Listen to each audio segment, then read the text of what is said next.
Semua orang mengira Siska adalah gadis paling beruntung di kampungnya. Pakaiannya selalu bermerek, ponselnya berganti setiap beberapa bulan, motor barunya menjadi bahan iri tetangga, dan media sosialnya dipenuhi foto-foto kemewahan.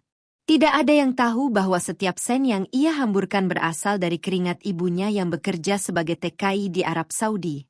Di saat Siska sibuk pamer dan dipuji banyak orang, sang ibu justru hidup dalam penderitaan, bekerja siang malam, menahan lapar, menahan rindu, bahkan sering menerima perlakuan kasar dari majikannya. Sampai akhirnya sebuah musibah besar membuka semua kebohongan yang selama ini ditutupi. Penyesalan datang ketika semuanya sudah terlambat. Mampukah Siska memperbaiki semuanya? Ataukah azab telah lebih dulu menjemput kesombongannya? Assalamualaikum warahmatullahi wabarakatuh. Halo sahabat cerita kehidupan. Semoga kalian semua selalu diberikan kesehatan, rezeki yang halal, umur yang penuh berkah, dan keluarga yang selalu dalam lindungan Allah Subhanahu wa Ta'ala. Sebelum kita mulai kisah hari ini, jangan lupa tekan tombol like, subscribe, dan aktifkan lonceng notifikasi agar tidak ketinggalan kisah-kisah penuh pelajaran yang kami hadirkan setiap hari. Siapkan hati kalian, karena cerita kali ini benar-benar menguras emosi.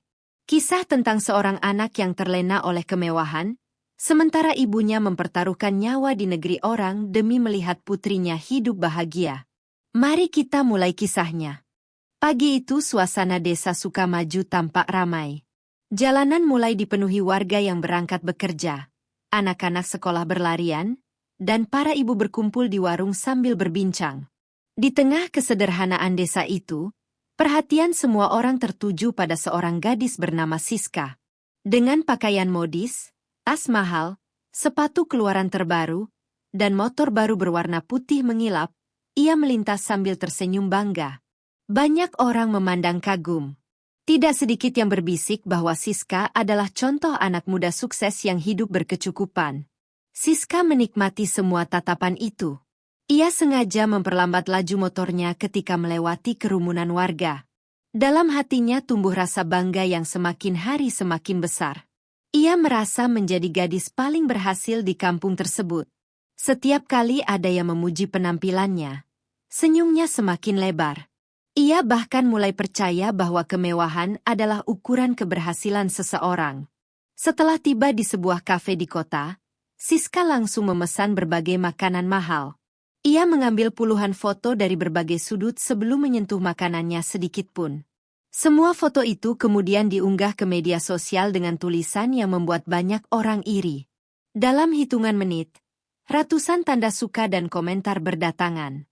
Banyak temannya memuji gaya hidupnya. Ada yang menyebutnya inspirasi, ada pula yang berharap bisa hidup seperti dirinya. Padahal, di balik semua kemewahan itu, tidak ada seorang pun yang mengetahui sumber uang yang sebenarnya. Semua biaya hidup, pakaian, kendaraan, hingga kebutuhan sehari-hari berasal dari ibunya, Nuraini, yang bekerja sebagai tenaga kerja Indonesia di Arab Saudi. Sudah hampir 8 tahun Nuraini meninggalkan tanah air. Ia rela hidup jauh dari keluarga demi memberikan masa depan yang lebih baik bagi anak sematawayangnya. Berbeda dengan kehidupan Siska yang penuh kemewahan, Nuraini justru memulai hari sejak sebelum matahari terbit. Ia bangun lebih awal dibanding semua penghuni rumah majikannya. Setelah salat subuh, ia langsung membersihkan rumah yang sangat besar, mencuci pakaian, memasak, menyetrika, hingga merawat anak-anak majikan. Hampir tidak ada waktu untuk beristirahat. Tubuhnya sering terasa lelah, tetapi ia selalu mengingat wajah putrinya sebagai penyemangat. Meski pekerjaannya sangat berat, Nuraini hampir tidak pernah mengeluh ketika berbicara dengan Siska melalui sambungan video. Ia selalu tersenyum, seolah hidupnya baik-baik saja. Ia tidak ingin anaknya ikut memikirkan penderitaannya. Yang ia harapkan hanya satu, yaitu melihat Siska menjadi perempuan yang baik, rajin belajar, rendah hati, dan kelak memiliki kehidupan yang lebih baik daripada dirinya. Sayangnya, harapan itu mulai menjauh. Setiap kali menerima kiriman uang, Siska tidak lagi memikirkan kebutuhan penting. Ia lebih memilih membeli barang-barang yang sedang viral. Bahkan ia sering meminta ibunya mengirim tambahan uang dengan alasan biaya kuliah, padahal sebagian besar uang itu habis untuk memenuhi gaya hidup mewah dan gengsi di hadapan teman-temannya. Suatu malam, Nuraini menerima pesan singkat dari putrinya yang meminta tambahan uang belasan juta rupiah. Hatinya gelisah karena tabungannya mulai menipis. Namun demi membahagiakan anaknya, ia menerima tawaran lembur dari majikannya. Jam kerjanya bertambah semakin panjang. Ia hampir tidak memiliki waktu tidur. Kedua tangannya mulai dipenuhi luka akibat terlalu sering terkena cairan pembersih yang keras. Meski begitu, ia tetap bertahan sambil berharap semua pengorbanannya tidak sia-sia. Di kampung, warga terus memuji Siska. Banyak orang tua menjadikannya contoh bagi anak-anak mereka karena mengira semua kemewahan itu berasal dari kerja keras Siska sendiri. Mendengar pujian tersebut, Siska tidak pernah menjelaskan kenyataan yang sebenarnya. Ia justru menikmati anggapan itu. Kesombongan perlahan memenuhi hatinya. Ia mulai memandang rendah teman-teman yang hidup sederhana dan merasa dirinya berada di tingkat yang lebih tinggi. Sementara itu, jauh di negeri Arab, Nuraini duduk sendirian di sudut kamar kecil tempat ia beristirahat. Tubuhnya terasa sangat lelah. Ia memandangi foto Siska yang sudah mulai kusam karena sering disentuh. Air matanya perlahan jatuh. Dalam doa panjangnya malam itu, ia memohon kepada Allah agar putrinya menjadi anak yang saleh, pandai bersyukur, dan tidak lupa bahwa setiap tetes kemewahan yang ia nikmati berasal dari keringat, air mata, dan pengorbanan seorang ibu yang mempertaruhkan hidupnya di negeri orang. Nuraini sama sekali tidak menyadari bahwa di saat yang sama, kesombongan anak yang sangat ia cintai sedang tumbuh semakin besar, dan sebentar lagi akan membawa petaka yang mengubah kehidupan mereka untuk selamanya. Pagi itu suasana kampus tempat Siska kuliah begitu ramai. Banyak mahasiswa berkumpul di halaman sambil berbincang sebelum masuk kelas. Siska datang dengan penampilan yang kembali mencuri perhatian. Ia mengenakan pakaian bermerek yang baru dibelinya, tas mahal yang sengaja dipamerkan, serta ponsel keluaran terbaru yang belum banyak dimiliki teman-temannya. Beberapa mahasiswa langsung memujinya. Ada yang bertanya bagaimana ia bisa hidup semewah itu di usia yang masih muda. Dengan senyum penuh kebanggaan, Siska menjawab bahwa keluarganya memang berkecukupan. Ia sama sekali tidak menyebut nama ibunya yang sedang bekerja keras sebagai TKI di Arab Saudi. Kebohongan itu membuatnya semakin dipandang tinggi oleh teman-temannya. Sejak hari itu, Siska semakin gemar membangun citra sebagai gadis kaya. Hampir setiap aktivitasnya diunggah ke media sosial.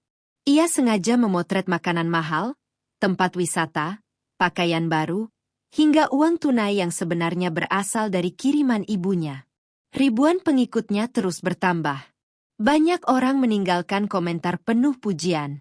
Tidak sedikit yang mengatakan ingin memiliki kehidupan seperti dirinya. Setiap membaca komentar tersebut, hati Siska semakin dipenuhi rasa bangga. Ia lupa bahwa semua yang dimilikinya bukan hasil kerja kerasnya sendiri, melainkan hasil pengorbanan seorang ibu yang bahkan jarang memiliki waktu untuk menikmati hidup. Sementara itu, di Arab Saudi, Nuraini menjalani hari-harinya dengan kondisi yang semakin berat. Majikannya menambah beban pekerjaan karena salah seorang pembantu lain pulang ke negaranya. Kini hampir seluruh pekerjaan rumah harus diselesaikan sendiri. Dari membersihkan rumah bertingkat, mencuci mobil keluarga, merawat taman, memasak 3 kali sehari, hingga menjaga anak kecil yang sangat aktif. Tubuh Nuraini mulai sering gemetar karena kelelahan. Meski begitu, ia tidak pernah berani mengeluh. Ia takut kehilangan pekerjaan yang selama ini menjadi satu-satunya harapan masa depan putrinya. Suatu malam, ketika semua penghuni rumah telah tidur, Nuraini duduk sendirian di dapur sambil memijat kedua kakinya yang bengkak. Rasa nyeri menusuk hingga ke pinggang. Air matanya menetes tanpa suara. Di tangannya tergenggam foto kecil Siska yang selalu ia simpan di dalam dompet. Dengan suara lirih, ia berdoa agar anaknya hidup bahagia, memiliki pendidikan yang tinggi, dan kelak tidak perlu merasakan penderitaan seperti dirinya. Ia rela menukar seluruh rasa sakit yang dialaminya asalkan putrinya dapat tersenyum. Nuraini sama sekali tidak mengetahui bahwa di tanah air, putrinya justru sedang menggunakan hasil jerih payahnya untuk mengejar pujian manusia. Beberapa hari kemudian, Nuraini mencoba menghubungi Siska melalui panggilan video. Wajahnya tampak pucat dan lelah. Begitu sambungan tersambung, Nuraini tersenyum seolah tidak terjadi apa-apa. Ia menanyakan kabar kuliah putrinya dan mengingatkan agar rajin belajar serta tidak boros menggunakan uang. Namun jawaban Siska membuat hati Nuraini terasa sesak. Dengan nada kesal, Siska mengatakan bahwa kiriman uang bulan itu terlalu sedikit. Ia mengaku membutuhkan uang tambahan untuk membeli laptop baru, membayar tugas kuliah, dan mengikuti kegiatan kampus.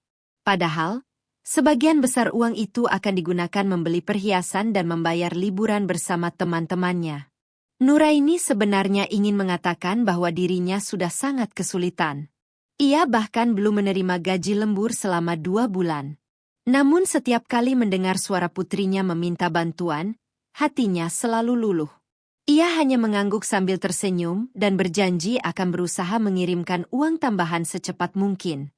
Setelah panggilan berakhir, Nuraini tidak mampu lagi menahan tangis. Ia sadar tenaganya sudah hampir habis. Tetapi rasa cintanya sebagai seorang ibu jauh lebih besar daripada rasa lelah yang ia rasakan. Di sisi lain, sifat Siska semakin berubah. Ia mulai merasa malu mengakui bahwa ibunya hanyalah seorang TKI. Ketika salah satu temannya bertanya pekerjaan orang tuanya, Siska dengan santai berbohong bahwa ibunya memiliki usaha besar di luar negeri. Kebohongan itu membuat semua orang semakin kagum kepadanya. Tidak ada yang mengetahui bahwa setiap malam ibunya harus tidur di kamar sempit tanpa pendingin ruangan, sementara Siska menikmati kenyamanan di rumah dengan barang-barang mewah hasil keringat ibunya. Kesombongan Siska mencapai puncaknya ketika kampus mengadakan acara reuni kecil bersama alumni sekolah menengah. Banyak teman lamanya hadir dengan penampilan sederhana. Di antara mereka ada Rani, sahabat masa kecil Siska yang hidup pas-pasan tetapi selalu menghormati kedua orang tuanya. Saat Rani menyapa dengan ramah, Siska justru membalas dengan sikap dingin. Bahkan di depan teman-teman lain, ia menyindir bahwa orang miskin sebaiknya tidak memaksakan diri mengikuti gaya hidup orang kaya. Ucapan itu membuat Rani terdiam. Beberapa orang mulai merasa tidak nyaman melihat perubahan sikap Siska yang dulu dikenal rendah hati. Ucapan Siska ternyata didengar oleh seorang guru lamanya yang kebetulan hadir dalam acara tersebut. Sang guru hanya menghela napas panjang. Ia masih ingat bagaimana dulu Nuraini datang ke sekolah dengan pakaian sederhana sambil menangis karena belum mampu membayar uang sekolah anaknya. Ia juga ingat bagaimana Nuraini akhirnya memutuskan menjadi TKI demi memastikan Siska tetap bisa melanjutkan pendidikan. Melihat Siska kini lupa pada pengorbanan ibunya, hati sang guru dipenuhi rasa sedih. Dalam hati ia berdoa agar Allah segera menyadarkan muridnya sebelum semuanya terlambat. Malam itu, ribuan kilometer dari Indonesia, sebuah musibah besar mulai terjadi. Saat sedang membersihkan lantai atas rumah majikannya, Nuraini yang kelelahan tiba-tiba kehilangan keseimbangan. Tangga yang diinjaknya bergeser. Tubuhnya terjatuh dengan keras hingga kepalanya membentur lantai marmer. Rasa sakit luar biasa membuat pandangannya kabur. Ia hanya mampu memanggil nama Allah dan nama putrinya sebelum akhirnya tidak sadarkan diri. Di Indonesia, pada saat yang hampir bersamaan, Siska justru sedang tertawa bersama teman-temannya di sebuah restoran mahal sambil memamerkan barang-barang baru hasil kiriman uang terakhir dari ibunya. Ia sama sekali tidak menyadari bahwa perempuan yang selama ini menjadi sumber seluruh kemewahannya sedang terbaring tak berdaya di negeri orang, dan musibah itu akan menjadi awal runtuhnya semua kebohongan yang selama ini ia banggakan. Keesokan paginya, Siska masih menikmati kehidupannya seperti biasa. Ia bangun siang setelah semalaman berkumpul bersama teman-temannya di sebuah kafe mewah. Hal pertama yang ia lakukan adalah membuka media sosial untuk melihat jumlah tanda suka dan komentar pada foto-foto yang diunggahnya malam sebelumnya. Senyum puas menghiasi wajahnya ketika melihat ribuan orang memuji penampilannya. Ia membalas beberapa komentar dengan penuh percaya diri, seolah kehidupan mewah yang dipamerkannya adalah hasil usahanya sendiri. Sedikit pun tidak terlintas di benaknya bahwa pada saat yang sama, ibunya sedang berjuang antara hidup dan mati di rumah sakit kecil di Arab Saudi. Di rumah sakit itu, Nuraini mulai sadar dari pingsannya. Kepalanya dibalut perban, lengan kirinya patah, dan beberapa bagian tubuhnya dipenuhi memar. Dokter menjelaskan bahwa ia membutuhkan waktu cukup lama untuk pulih dan sementara waktu tidak boleh melakukan pekerjaan berat. Mendengar penjelasan itu, air mata Nuraini langsung mengalir. Yang pertama kali ia pikirkan bukan rasa sakitnya sendiri, melainkan nasib putrinya di Indonesia. Ia takut tidak bisa lagi mengirim uang seperti biasanya. Di tengah tubuh yang lemah, ia hanya mampu berdoa agar Allah memberikan jalan keluar dan menjaga Siska tetap baik-baik saja. Majikan Nuraini datang menjenguk dengan wajah datar. Bukannya menunjukkan rasa iba, mereka justru mengeluhkan pekerjaan rumah yang kini terbengkalai. Mereka mengatakan bahwa jika Nuraini tidak segera pulih, mereka mungkin akan mencari pekerja lain. Kalimat itu membuat hati Nuraini semakin hancur. Selama bertahun-tahun ia telah mengabdikan seluruh tenaganya kepada keluarga tersebut, tetapi ketika dirinya jatuh sakit, yang mereka pikirkan hanyalah pekerjaan. Nuraini hanya menundukkan kepala sambil menahan tangis. Dalam hati ia memohon agar diberi kesempatan untuk sembuh dan kembali bekerja demi memenuhi kebutuhan anaknya. Sementara itu di Indonesia, telepon Siska berdering berkali-kali. Nomor asing dari luar negeri terus mencoba menghubunginya. Karena sedang sibuk berbelanja di pusat perbelanjaan bersama teman-temannya, Siska merasa terganggu. Tanpa berpikir panjang, ia menolak panggilan itu berulang kali. Bahkan ia sempat berkata kepada temannya bahwa dirinya malas melayani nomor tidak dikenal. Padahal, panggilan tersebut berasal dari seorang staf kedutaan yang berusaha mengabarkan kondisi Nuraini setelah menerima laporan dari rumah sakit tempat ibunya dirawat. Hari demi hari berlalu. Karena tidak mendapat balasan dari Siska, pihak rumah sakit akhirnya menghubungi kepala desa di kampung asal Nuraini melalui data yang dimiliki. Berita tentang kecelakaan Nuraini pun mulai menyebar dari mulut ke mulut. Warga desa yang selama ini mengenal Nuraini sebagai sosok pekerja keras merasa sangat prihatin. Mereka berkumpul untuk mendoakan keselamatannya. Namun di antara rasa sedih itu, banyak warga mulai bertanya-tanya mengapa Siska tidak pernah terlihat panik atau menunjukkan kekhawatiran sedikit pun terhadap ibunya. Suatu sore, kepala desa bersama mantan guru Siska mendatangi rumahnya untuk menyampaikan kabar tersebut secara langsung. Ketika pintu dibuka, mereka justru melihat beberapa kardus berisi barang-barang mewah yang baru saja dibeli Siska secara daring. Tanpa basa-basi, kepala desa menjelaskan bahwa Nuraini mengalami kecelakaan kerja dan kini dirawat di rumah sakit. Mendengar kabar itu, wajah Siska seketika pucat. Ia tidak menyangka bahwa panggilan-panggilan yang selama ini diabaikannya ternyata berkaitan dengan ibunya. Untuk pertama kalinya setelah sekian lama, rasa bersalah mulai menyelinap ke dalam hatinya. Namun kenyataan yang lebih menyakitkan belum berhenti sampai di situ. Kepala desa kemudian menyerahkan sebuah amplop berisi salinan surat dari kedutaan. Di dalamnya tertulis bahwa kondisi Nuraini cukup serius dan kemungkinan besar tidak dapat kembali bekerja dalam waktu dekat. Artinya, penghasilan yang selama ini menjadi penopang seluruh kehidupan Siska terancam berhenti. Dunia Siska seolah runtuh dalam sekejap. Ia baru menyadari bahwa selama ini semua kemewahan yang dinikmatinya berdiri di atas pengorbanan ibunya yang tidak pernah ia hargai. Malam itu, Siska membuka lemari pakaiannya. Matanya memandang deretan tas mahal, sepatu bermerek, pakaian yang masih memiliki label harga, serta berbagai barang mewah yang memenuhi kamarnya. Satu persatu benda itu kini terasa seperti saksi bisu atas keserakahannya sendiri. Ia teringat setiap kali meminta uang tambahan kepada ibunya tanpa memikirkan apakah sang ibu mampu atau tidak. Ia teringat bagaimana dirinya pernah berbohong kepada teman-teman tentang pekerjaan ibunya. Ia bahkan teringat saat menghina Rani hanya karena hidup sederhana. Air mata yang selama ini tidak pernah jatuh akhirnya mengalir deras. Penyesalan mulai memenuhi dadanya, tetapi ia sadar waktu tidak mungkin diputar kembali. Keesokan harinya, Siska mendatangi rumah Rani. Dengan wajah penuh tangis, Ia meminta maaf atas semua perkataan yang pernah menyakiti sahabatnya itu. Rani yang berhati lembut menerima permintaan maaf tersebut, tetapi ia juga mengatakan sesuatu yang menusuk hati Siska. Rani berkata bahwa meminta maaf kepada manusia memang penting, tetapi yang lebih penting adalah meminta maaf kepada ibu yang selama ini telah mengorbankan seluruh hidupnya. Kalimat sederhana itu membuat Siska menangis semakin keras. Ia sadar bahwa selama bertahun-tahun dirinya lebih sibuk mengejar pujian orang lain daripada membahagiakan perempuan yang telah melahirkannya. Malam menjelang, Siska memutuskan menjual beberapa barang mewah miliknya untuk mengumpulkan biaya keberangkatan ke Arab Saudi.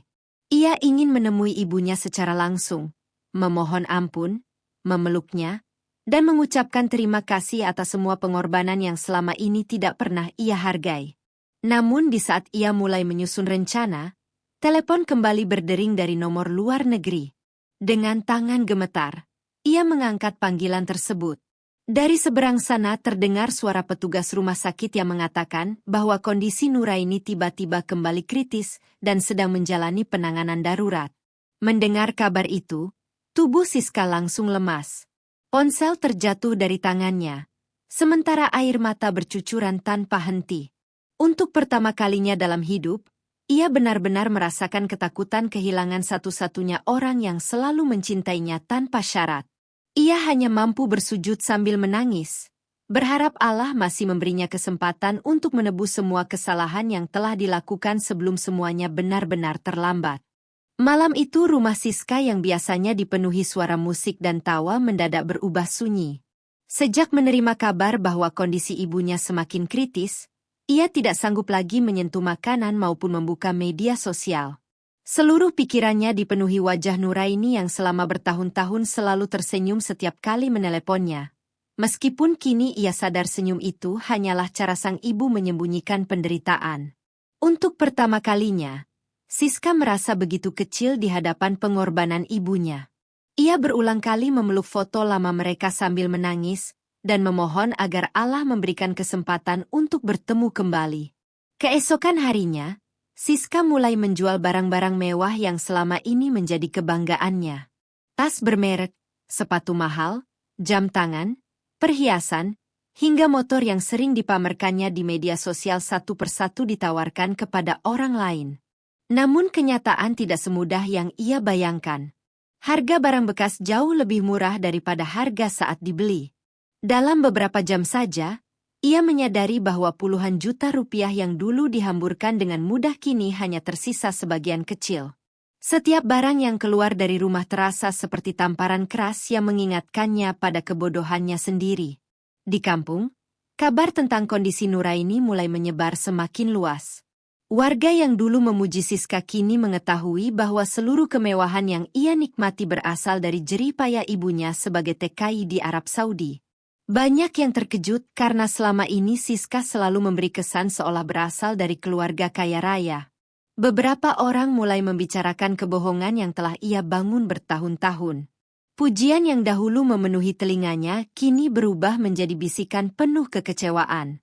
Siska yang mendengar semua itu hanya mampu menundukkan kepala. Ia sadar bahwa kepercayaan orang jauh lebih sulit diperbaiki daripada sekadar membeli barang mewah. Di tengah usahanya mengumpulkan biaya untuk berangkat ke Arab Saudi, Siska mendapat kabar yang semakin menghancurkan hatinya.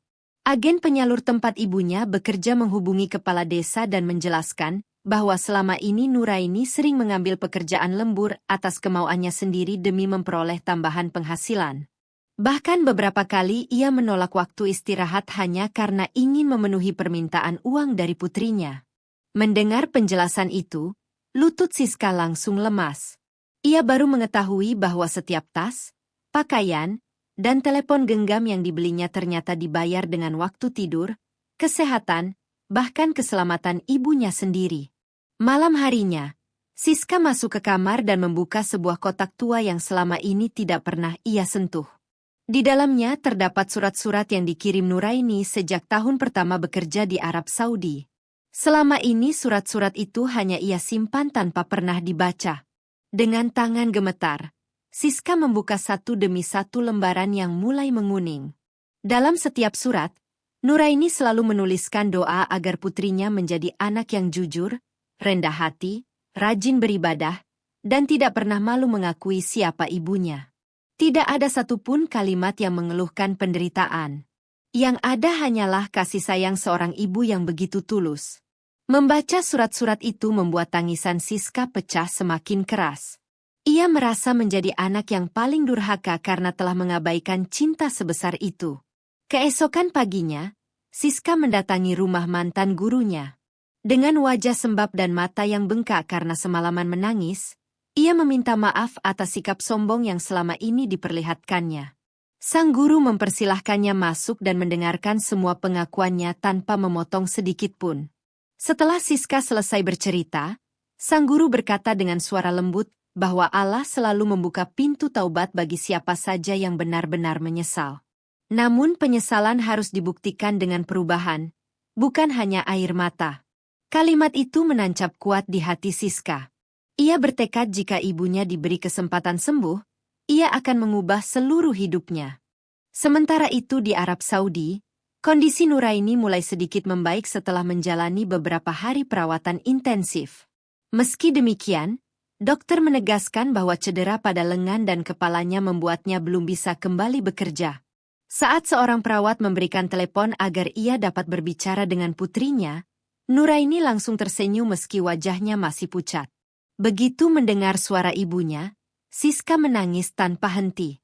Berkali-kali ia meminta maaf atas semua kebohongan, kesombongan, dan sikapnya yang selama ini hanya memikirkan diri sendiri. Di seberang sana, Nuraini justru ikut menangis sambil berkata bahwa sejak awal ia tidak pernah marah kepada anaknya. Yang ia inginkan hanyalah melihat Siska berubah menjadi pribadi yang baik dan selalu mengingat Allah. Ucapan sederhana itu membuat hati Siska semakin hancur oleh rasa bersalah. Sejak percakapan itu, Siska mulai menjalani kehidupan yang benar-benar berbeda. Ia menutup akun media sosial yang selama ini hanya dipenuhi pamer kemewahan. Ia berhenti berkumpul dengan teman-teman yang hanya mengejar gengsi. Sebagai gantinya, ia mulai bekerja paruh waktu di sebuah toko kecil untuk memenuhi kebutuhan sehari-hari. Sepulang bekerja, ia membantu kegiatan di masjid, mengajar anak-anak mengaji, dan ikut membantu warga yang membutuhkan. Banyak orang yang awalnya tidak percaya dengan perubahan tersebut, tetapi perlahan mereka melihat bahwa Siska memang sedang berusaha memperbaiki dirinya dengan sungguh-sungguh. Meski demikian, ujian belum berakhir. Biaya pengobatan Nuraini terus bertambah sementara tabungan mereka hampir habis. Rumah sederhana yang menjadi satu-satunya peninggalan almarhum ayah Siska terpaksa dijual demi membayar biaya perawatan dan kepulangan Nuraini ke Indonesia.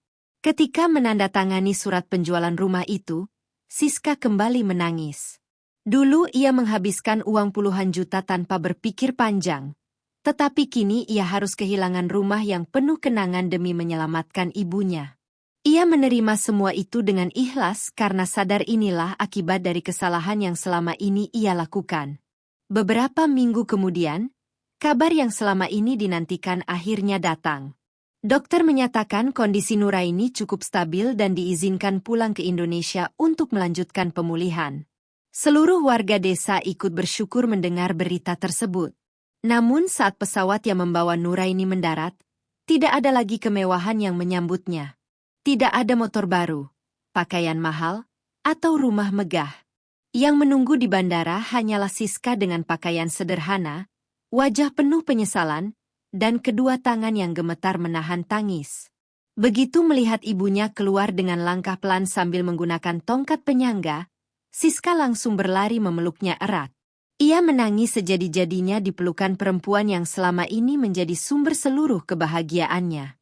Di dalam hati, Siska bersumpah tidak akan pernah lagi mengulangi kesombongan yang hampir menghancurkan hidup mereka. Namun ia belum menyadari bahwa ujian terakhir masih menanti. Dan dari sanalah Allah akan menunjukkan bahwa kasih sayang seorang ibu mampu mengalahkan sebesar apapun dosa seorang anak yang benar-benar bertobat. Beberapa hari setelah kembali ke Indonesia, Nuraini menjalani masa pemulihan di rumah kontrakan sederhana yang disewa dengan sisa uang hasil penjualan rumah mereka. Rumah itu jauh lebih kecil dibanding rumah lama, Bahkan beberapa perabot harus dipinjam dari tetangga. Namun bagi Nuraini, semua itu tidak lagi menjadi masalah. Hal yang paling membuatnya bahagia adalah melihat putrinya kini selalu berada di sisinya. Siska tidak lagi sibuk dengan telepon genggam atau media sosial.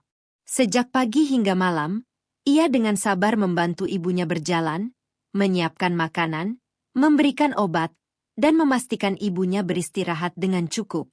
Pemandangan itu membuat para tetangga terharu karena perubahan Siska benar-benar terlihat nyata.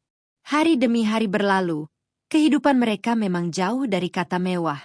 Tidak ada lagi pakaian bermerek, kendaraan baru, ataupun makan di restoran mahal. Untuk memenuhi kebutuhan sehari-hari, Siska bekerja di sebuah toko sembako milik warga desa. Gajinya tidak besar, tetapi ia menerimanya dengan penuh rasa syukur. Seusai bekerja, ia membantu ibunya membuat kue dan gorengan untuk dititipkan ke warung-warung sekitar. Walaupun penghasilan mereka sedikit, hati mereka justru terasa jauh lebih tenang dibanding saat hidup bergelimang kemewahan yang dibangun di atas penderitaan seorang ibu. Perubahan Siska perlahan menjadi buah bibir di kampung. Orang-orang yang dulu pernah merasa tersinggung oleh kesombongannya mulai melihat bahwa gadis itu benar-benar telah berubah. Ia tidak lagi berjalan dengan kepala tegak penuh keangkuhan, melainkan selalu menyapa siapapun dengan senyum dan salam. Jika melihat tetangga yang membutuhkan bantuan, ia tidak ragu mengulurkan tangan. Bahkan setiap kali bertemu Rani, sahabat yang dulu pernah dihina, Siska selalu mengucapkan terima kasih karena nasihat sederhana yang diberikan telah menjadi titik awal perubahan hidupnya. Rani pun memeluk sahabatnya itu dengan penuh kehangatan. Karena baginya tidak ada yang lebih indah daripada melihat seseorang kembali ke jalan yang benar.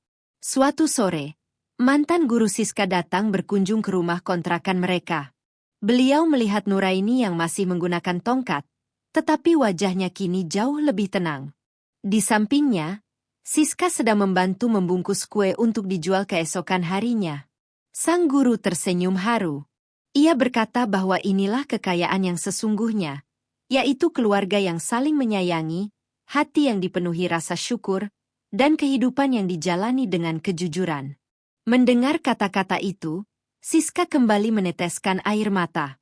Ia teringat masa ketika dirinya begitu bangga dipuji banyak orang, padahal semua pujian itu dibangun di atas kebohongan. Beberapa bulan kemudian, kondisi Nuraini semakin membaik meskipun lengannya tidak dapat kembali sekuat dulu. Ia sudah bisa berjalan tanpa bantuan tongkat dalam jarak pendek. Bersama Siska, mereka membuka usaha kecil-kecilan menjual kue tradisional dan makanan rumahan. Awalnya pembeli hanya sedikit. Namun karena rasa masakan Nuraini yang enak dan pelayanan Siska yang ramah, usaha mereka perlahan berkembang.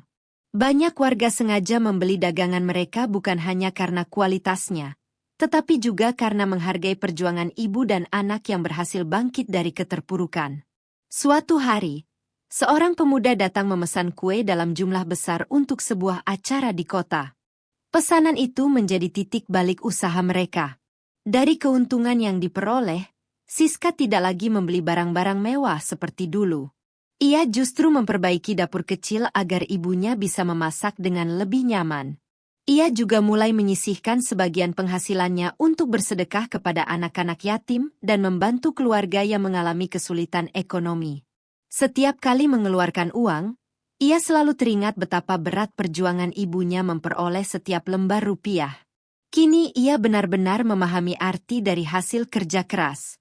Pada suatu malam setelah salat maghrib, Siska duduk di samping ibunya di teras rumah kontrakan. Angin bertiup pelan membawa suasana yang damai. Dengan suara bergetar, Siska kembali meminta maaf atas semua dosa yang pernah dilakukannya. Ia mengaku bahwa penyesalan itu akan selalu menjadi luka dalam hidupnya. Nuraini menggenggam tangan putrinya dengan lembut lalu berkata bahwa seorang ibu tidak pernah menghitung berapa kali anaknya melakukan kesalahan. Selama anak itu benar-benar bertobat dan berubah menjadi pribadi yang lebih baik, seorang ibu akan selalu membuka pintu maaf. Mendengar kalimat itu, Siska memeluk ibunya erat sambil menangis. Malam itu menjadi salah satu malam paling mengharukan dalam hidup mereka. Seiring berjalannya waktu, kisah mereka mulai dikenal oleh banyak orang. Beberapa warga mengundang Siska untuk berbagi pengalaman kepada para remaja di desa. Dengan penuh kerendahan hati, ia menceritakan bagaimana dirinya pernah dibutakan oleh pujian, gengsi, dan kemewahan. Ia mengakui bahwa kesombongan telah membuatnya hampir kehilangan orang yang paling berharga dalam hidupnya. Di hadapan para remaja, Siska berpesan agar tidak pernah malu dengan pekerjaan orang tua, apapun profesinya. Karena setiap pekerjaan yang halal adalah kemuliaan, sedangkan kesombongan hanya akan membawa penyesalan. Suatu pagi, ketika matahari mulai terbit, Nuraini memandang putrinya yang sedang melayani pembeli dengan senyum tulus. Air matanya menetes pelan, tetapi kali ini bukan karena kesedihan. Ia bersyukur kepada Allah karena doa yang selama bertahun-tahun dipanjatkannya akhirnya dikabulkan. Mungkin ia kehilangan kesehatan, kehilangan rumah, dan kehilangan banyak harta. Namun ia mendapatkan sesuatu yang jauh lebih berharga, yaitu hati putrinya yang telah kembali dipenuhi rasa syukur, kasih sayang, dan keimanan. Nuraini percaya bahwa semua ujian yang pernah mereka lalui bukanlah hukuman semata, melainkan jalan agar mereka kembali mendekat kepada Allah Subhanahu wa Ta'ala. Sejak saat itu, Siska menjalani hidup dengan penuh kesederhanaan. Ia tidak lagi mengejar pujian manusia, karena ia sadar bahwa kemuliaan bukan terletak pada mahalnya pakaian atau banyaknya harta, melainkan pada bakti kepada orang tua, kejujuran, kerja keras, dan rasa syukur kepada Allah Subhanahu wa Ta'ala. Setiap kali melihat ibunya tersenyum, Siska merasa itulah kebahagiaan terbesar yang tidak bisa dibeli dengan uang sebanyak apapun. Kisah hidup mereka menjadi pengingat bagi banyak orang bahwa kemewahan yang dibangun di atas air mata orang tua tidak akan pernah membawa keberkahan.